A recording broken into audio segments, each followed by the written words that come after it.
d'être là, surtout. Ces applaudissements-là doivent faire plaisir à les jeunes qui stagnent pour l'instant. Alors naturellement, ça ne va pas du tout ressembler au masterclass habituel, ça ne va pas être un cours. D'ailleurs, je sais que je vais semer la désolation parmi certains d'entre vous, mais je vais aujourd'hui parler très peu.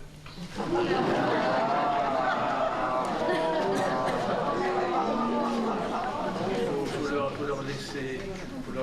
D'ailleurs, on m'a prévenu, j'ai des gens qui m'ont dit, alors pense-y bien, hein, tu sais, tu vas commencer à raconter l'effet final, la accentuation, etc. On s'en fout. Parle pas trop de ça, laisse-leur la parole. Bon, c'est ce qu'on va faire. Et ce que je voudrais que vous éprouviez en les écoutant, s'ils sont à la hauteur de ce que je pense d'eux, de ce qu'on a préparé pour vous, c'est que c'est le résultat d'un travail que vous allez voir. C'est pas un travail qu'on va faire justement devant vous, comme on le fait dans les autres cours, pendant 3/4 d'heure, on s'arrête sur 2 vers de La Fontaine et on se rend compte que c'est un métier que d'être acteur, avant que de devenir quelquefois peut-être comédien. Alors nous avons préparé une espèce de farandole. Là, surtout pas, je n'ai pas voulu concevoir ça comme une audition, sinon j'en donne jamais, mais aidé par certains amis du métier qui connaissent. Certains de mes derniers élèves m'ont dit c'est pas possible qu'on ne les connaisse pas davantage, ce métier est très difficile et ils sont certains, beaucoup d'entre eux, aptes à jouer la comédie dans différents emplois.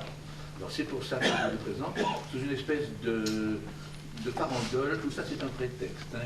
Il y a des scènes de tous ordres, on a choisi des choses les moins longues possibles, il y a des chansons, enfin des chansons parlées, il y a des poèmes, il y a des pièces américaines, il y a des pièces classiques, mais tout ça sous une même volonté de situation théâtrale et de fidélité au style, bien sûr. Ils sont nombreux, ils sont, à mon avis, quasiment tous, certains pour déjà des rôles de premier plan, d'autres moins, prêts à exercer notre métier sans faillir. Alors, comme on ne va pas travailler, il n'y aura même pas de La Fontaine, vous vous rendez compte?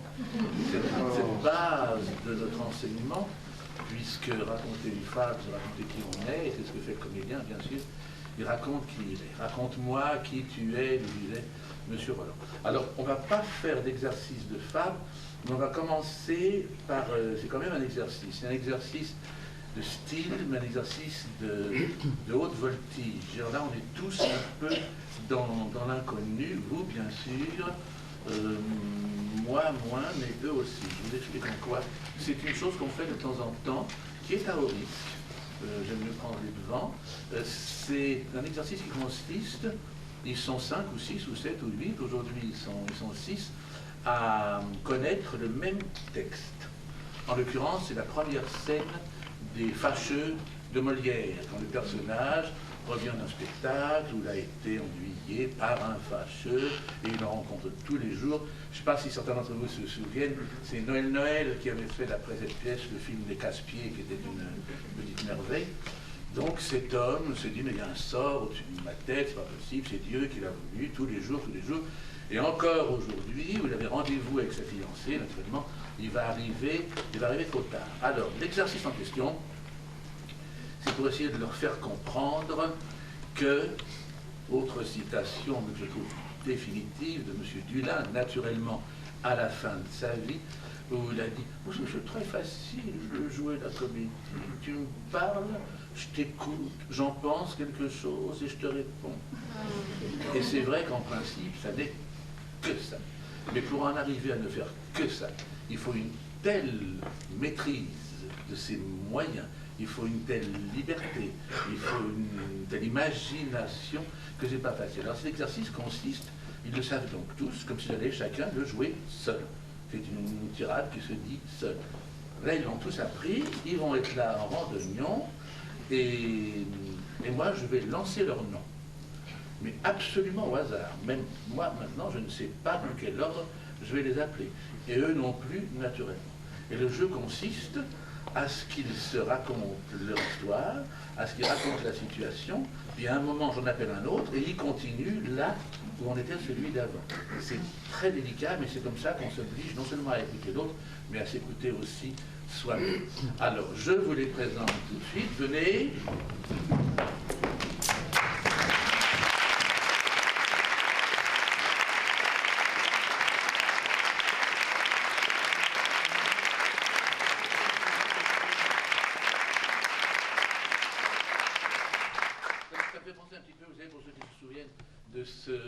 Après, ça s'est détérioré, mais pendant des années, il y a eu ce gala magnifique qui avait lieu au Cirque d'hiver, qu'on appelait le gala de l'Union des artistes. Vous vous souvenez de ça? C'est absolument fantastique. Et il y avait toujours, moi je regardais un petit peu un monsieur Loyal, là, sur ma chaise, il y avait ce qu'on appelait la barrière des jeunes premiers. C'était des gens qui n'avaient pas eu le temps, qui n'avaient pas voulu faire du trapèze ou autre chose. Et c'était tous les grands jeunes premiers, et même des étrangers. Quelquefois, je me souviens d'une année, il y avait Grégory Peck, avec Jean Marais, Georges Marchal, Louis Jourdan, puis de temps en temps, pour s'amuser, on disait Pierrat les Roquevert. C'était un clin d'œil. Et alors, ils entraient, ils commençaient le spectacle. Vous êtes fiers de ce que je raconte là, moi j'espère. On est détendus. Alors, on les applaudissait très fort parce que c'était les présentateurs de la soirée. Puis après, tous participaient. Quand un cheval avait fait ses besoins, on ramassait tout ça. Les vedettes au tapis. Alors voilà, Les Fâcheux, première scène d'une pièce. Celle-là, j'en suis moins sûr, mais pour toutes les autres, j'ai quand même lancé mon pavé. Pour toutes les autres, on est sûr maintenant. Il faut vraiment être de mauvaise foi pour ne pas croire ce qu'on nous dit depuis 100 ans, qui est la réalité. Les pièces de Molière ne sont pas lui naturellement, ça on le sait. Elles sont de temps en temps un petit peu de Poquelin. Peut-être dans celle-là, effectivement, enfin sinon il faut rendre à Corneille ce qui est à Corneille, qui est notre Cervantes, notre Shakespeare, pour le remettre vraiment à sa vraie place. Un comédien nommé Molière, un auteur nommé Carneille. Alors attention, Jean! Sous quel astre bon Dieu faut-il que je sois né pour être de fâcheux toujours assassiné, il semble? Il semble que partout, le sort me les adresse et j'en vois chaque jour quelques nouvelles espèces. Mais il n'est rien d'égal au fâcheux d'aujourd'hui. J'ai cru n'être jamais débarrassé. Pierre! Et 100 fois, j'ai maudit cette innocente envie qui m'a pris à dîner de voir la comédie. Frédéric!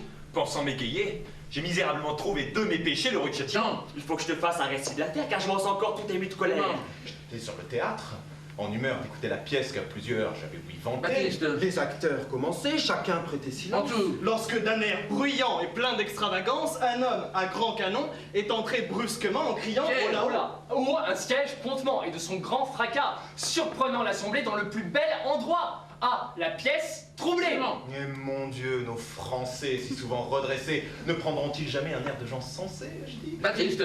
Faut-il, sur nos défauts extrêmes, qu'en théâtre public, nous nous jouions nous-mêmes? Jean! Et confions ainsi, par des éclats de fou, ce que chez nos voisins, on dit partout de nous. Frédéric! Tandis que là-dessus, j'ai haussé les épaules. Les acteurs ont voulu continuer leur rôle, mais l'homme... Pour s'asseoir, a fait nouveau fracas et traversant encore le théâtre à grands pas. Jean! Bien. Que dans les côtés il pût être à son aise, au milieu du devant, il a planté sa chaise. Clément! Et de son large dos, morgant les spectateurs, aux trois quarts du parterre, à cacher les acteurs. Antou! Un bruit s'est élevé, dont un autre tuante, mais Baptiste! lui, Ferme et constant, n'en a fait aucun compte. Jean. Et ce serait... Tenu comme il s'était posé, si pour mon infortune, il ne m'eût avisé. Ah, marquis! Comment te portes-tu? A-t-il dit souffre que je t'embrasse au Pierre. visage. Sur l'heure, un rouge m'est monté qu'on me vit connu.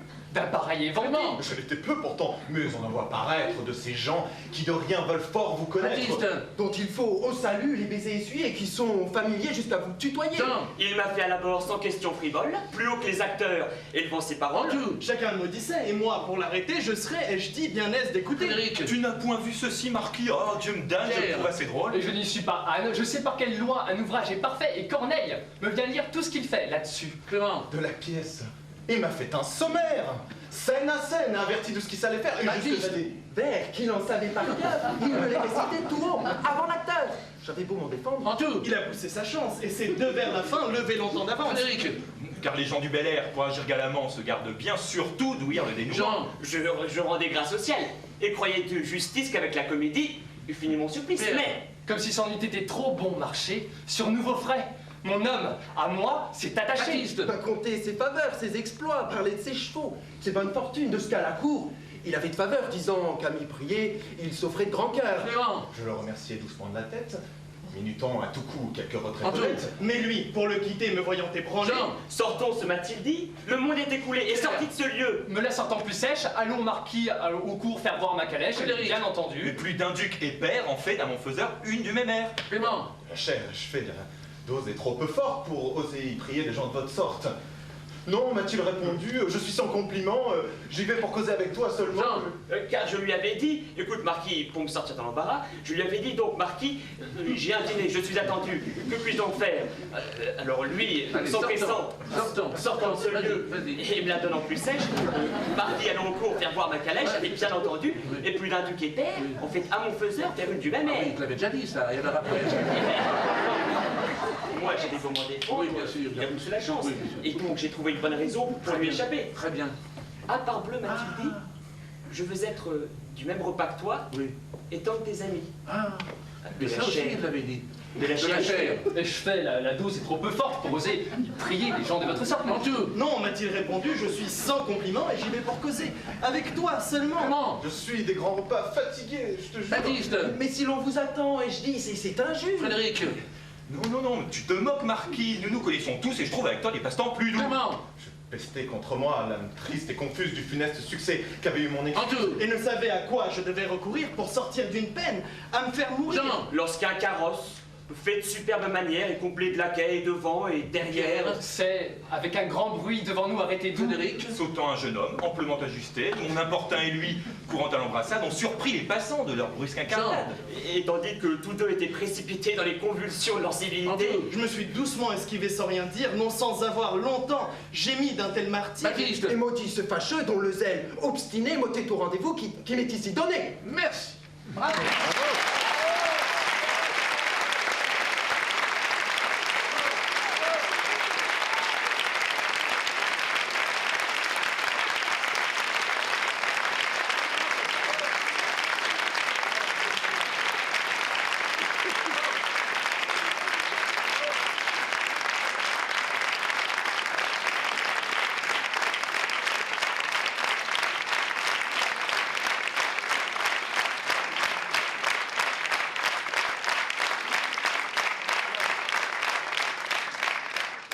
C'est amusant que je dise, oh, ça c'est bien, il y en a un qui a accroché, mais on l'a fait exprès, on l'avait préparé. Et je trouve que c'est encore mieux comme ça, parce que c'est ce qui peut arriver à tout le monde. Et je prétends toujours, et c'est ce que je leur enseigne, que lorsqu'on est en situation, même dans des vers, ce qui n'est pas facile, lorsqu'on sait qui on est, où on est, à qui on parle, on ne doit jamais avoir un vrai problème, on continue. Ce qu'il faut, c'est ne pas s'arrêter, on finit par raconter sa vie, n'importe quoi. Du moment qu'on parle, les gens sont contents, et on peut même aller quelquefois, parce que ça se faisait le cher Maurice Escan, qui avait beaucoup de trous, et quand vraiment ça ne venait pas, dans sa robe de tragédien, et pour sortir du monde, on le fait un petit